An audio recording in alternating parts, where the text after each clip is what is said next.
هاي كريشنا waxay kula noqotay magaalada markaa ka soo baxday in anaga gacanta kugu dhigay hadda maxad madax u luxaysaa markaan tuulada joognay sidaad noo garaacdo waad ogtahay xitaa waxaan gaaray xeer aan cunada cuni waayo hadda markaad inta imaadana dharka ayaad soo bedelinaysaa xariif ayaad iska dhigaysaa soo ma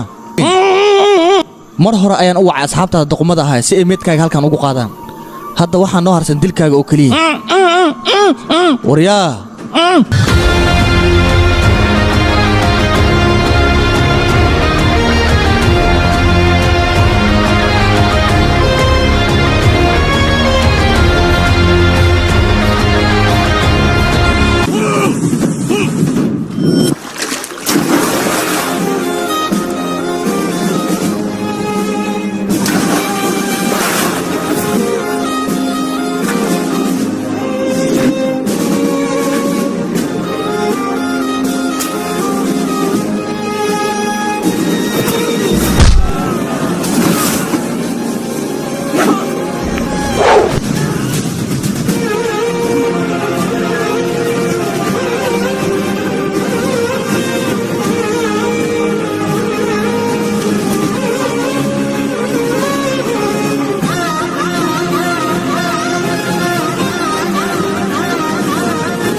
waryaa waxaad ilowsan tahay ninkan inuusan Krishna ahayn wajiga oo kaliya ayaan iskaga egnahay balse waxaad maanka ku haysaa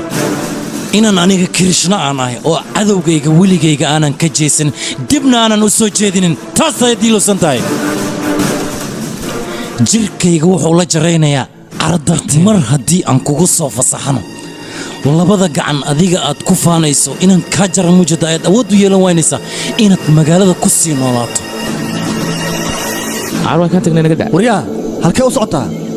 أرحق كذا يسوى الحين نيكي وحكو هذا المقلس هاي حين بريس كوعين هذوق عمها نقدر وهذا ما أنت نقدر وريا هذا قال نيكا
way ku saxnaayeen afka markii ay suufka gelinayeen